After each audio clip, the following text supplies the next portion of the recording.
और मैंने खोजना शुरू किया तो पता चला भारत में सबसे ज्यादा गाय का कत्ल भारत की सरकार कर रही है, मुसलमान नहीं कर रहे हैं।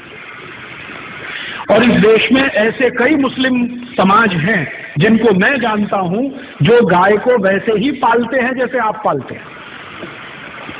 आप कभी आइए, गुजरात में कच्छ नाम का एक जिला है। कच्छ जिले में एक नहीं सैकड़ों मुसलमान नहीं हजारों हैं जो गाय पालन करते हैं, गाय का दूध बेचते हैं, दूध में से दही बनाते हैं, दही से मक्खन निकालते हैं, मक्खन से घी बनाते हैं और बेचते हैं।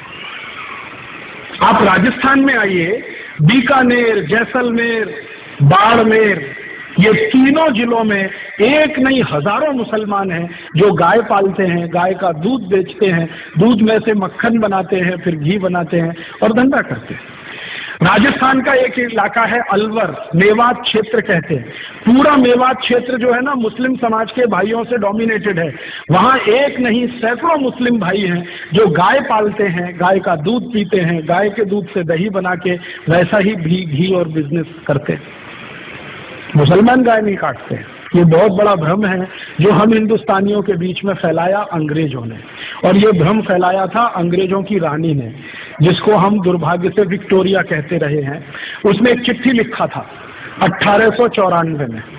अंग्रेजों का एक अधिकारी हिंदुस्तान में था, उसका नाम था लैंसडाउन, गवर्नर था इस देश में। उसको एक चिट्ठी लिखा, विक्टोरिया ने चिट्ठी लिखा कि देखो, हम भारत में जितने कत्ल खाने चलाते हैं उनमें सबसे ज्यादा गाय कटती है। ये भारत के हिंदुओं को पसंद नहीं है क्योंकि ये उनकी अधिष्ठात्री है, माने हम उसको पूजनीय मानते हैं, मातृ समान मानते हैं। हिंदुओं को पसंद नहीं है और वास्तव में मुसलमान भी नहीं पसंद करते गाय को मारना और उसको खाना। गाय तो हमारे लिए काटी जाती है, माने अंग्रेजों के लिए काटी जाती है। अब भारत में हिंदू और मुसलमान कभी एक हो गए और गाय बचाने में लग गए तो हमारी सरकार नहीं चलेगी भारत में। इसलिए तुम एक काम करो कि जितने कत्ल खाने चल रहे हैं गाय काटने के लिए, उनमें मुसलमानों की भर्ती कर दो और हिंदुओं को बताओ कि गाय देखो मुसलमान काट रहे हैं।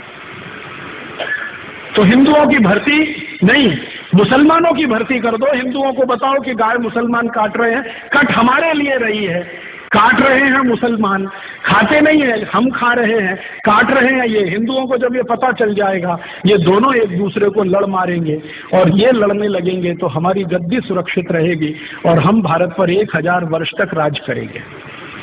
ये विक्टोरिया की चिट्ठी है, लैंसडाउन को 1894 में लिखी गई। इस चिट्ठी से पढ़कर मेरे समझ में आ गया कि पॉलिटिक्स क्या है इस देश में। पॉलिटिक्स ये है कि गाय कटे अंग्रेजों के लिए और लड़ते रहे हिंदू मुसलमान। हम एक दूसरे को गाली देते रहे, एक दूसरे की टांग खिंचाई करते रहे और अंग्रेज मजा करते रहे। इस तरह से अंग्रेजों ने वो एक जो पॉलिसी है ना, बांटो और राज करो, डिवाइड एंड रूल, वो ये है। तो इस डिवाइड एंड रूल में हमको फंसाया, गाय को कटवाया और एक दो नहीं करोड़ों गाय को कटवाया इस देश में। एक कत्ल खाना जो कलकत्ता से शुरू हुआ, धीरे धीरे भारत के हर कैंट एरिया में फैल गया। 350 कैंट एरिया अंग्रेजों ने स्थापित किए, 350 कत्ल खाने बना दिए। गांधी जी इन्हीं की खिलाफत करते थे अंग्रेजों के जमाने में। गांधी जी को बार बार लगता था कि ये कत्ल खाने बंद होने चाहिए। और गांधी जी के पहले एक और बहुत महान व्यक्ति हुए इस देश में जिनको बहुत पीड़ा होती थी इन कत्ल खानों के चलने से। उनका नाम था स्वामी दयानंद सरस्वती, जिन्होंने आर्य समाज की स्थापना की। उन्होंने तो अपने जीते जी एक फौज तैयार कर दिया गोरक्षा के लिए। स्वामी दयानंद सरस्वती ने एक संगठन बना दिया जिसका नाम आर्य समाज, आज तक जीवित है। 125 वर्ष पुराना संगठन है, कांग्रेस से भी पुराना संगठन। कांग्रेस जो राजनीतिक दल है ना, उससे पहले का ये आर्य समाज है।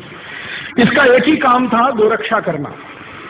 और इस आर्य समाजी संगठन ने पूरे देश के नौजवानों को ऐसा चार्ज कर दिया था कि भारत के 7,32,000 गांवों में हर जगह गोरक्षा समिति बन गई थी।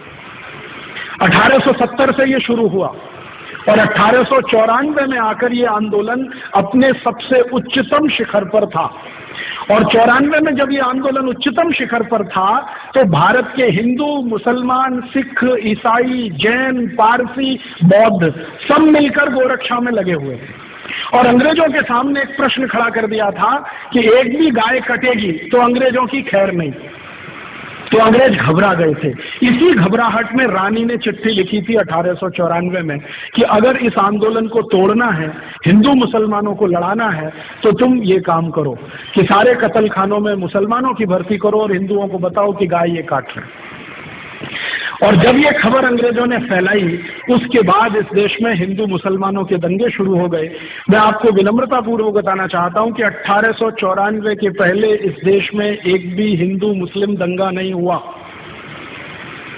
पहला हिंदू मुस्लिम दंगा 1894 दिसंबर में हुआ, रानी की इस चिट्ठी के बाद, और उसके बाद लाइन लग गई दंगों की। फिर क्या हुआ, आजादी का प्रश्न पीछे आ गया, गोरक्षा का प्रश्न पीछे आ गया, हिंदू मुसलमानों का सांप्रदायिकता का प्रश्न सबसे आगे आ गया। और अंग्रेजों ने लगभग 60-70 साल तक इसी आग को जला कर रखा और इसमें समय समय पर घी डालते रहे। वो कभी भी ये दोनों एक ना हो जाएं, इसके लिए पूरी ताकत लगाकर अपने एजेंटों को उन्होंने भारत की बहुत सारी संस्थाओं में घुसा के बिठा दिया।